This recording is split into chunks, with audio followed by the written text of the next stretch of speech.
Rais wa Marekani Donald Trump amezua mjadala mkubwa wa kisiasa na kijamii baada ya kutoa hotuba kali yenye mashambulizi dhidi ya mbunge Ilhan Omar pamoja na kuikosoa vikali Somalia, nchi alikozaliwa mbunge huyo. Akizungumza Ijumaa hii mbele ya wazee katika The Villages, Florida, Trump alielezea Somalia kwa lugha kali na dharau akisema, ni nchi nzuri, jaribuni kwenda huko, haina serikali, haina jeshi, haina chochote, ina kitu kimoja tu chenye nguvu, uhalifu.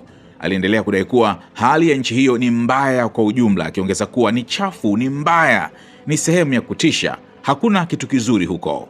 Katika sehemu ilionekana kuwashambulia wahamiaji na wanasiasa wenye asili ya Afrika, Trump alimlenga moja kwa moja Omar akisema anatoka Somalia, halafu anakuja hapa na kutuambia jinsi ya kuiendesha Marekani. Pia alibeza madai ya haki za kikatiba anayodai mbunge huyo akisema, anasema katiba inanipa haki fulani, nadai nipatiwe haki hizo. Hapana, ondoka hapa. Kauli hizo zilionekana kuashiria msimamo mkali wa Trump dhidi ya wahamiaji na wakosoaji wake wa kisiasa, huku pia akitoa madai ambayo hajathibitishwa kuhusu maisha binafsi ya Omar kuwa aliolewa na kaka yake, jambo lililozua ukosoaji mkali kutoka kwa wachambuzi na wanaharakati. Trump aliendelea kushambulia kwa kusema hataki kura zinazotokana na chuki dhidi ya Afrika, lakini kwa namna ya kejeli akisema, kama kura zinataka nichukie Afrika ili nipate kura, sitafanya hivyo.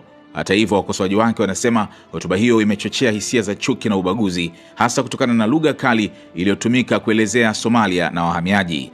Kwa upande wake, Omar alijibu kwa ukali kupitia Twitter, kupitia X, akimshambulia Trump moja kwa moja kwa kurejea historia yake ya kisheria. Aliandika, hotuba hii ya kupoteza mwelekeo ingeibua hasira kama isingetoka kwa mhalifu mwenye makosa 34 ya jinai.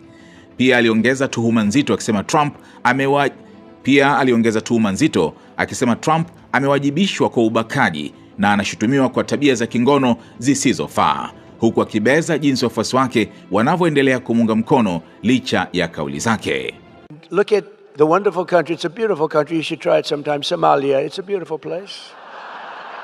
It's got no government. It's got no military. It's got no anything. It's got one thing that's really strong, crime. It's got a lot of crime. They have no police. All they do is run around shooting each other. It's filthy dirty, disgusting dirty. It's a horrible place. They come here, and Ilhan Omar, you ever hear of her? She heads it. And think of it. They have nothing but crime, poverty, pollution. Everything is horrible over there. Nothing good.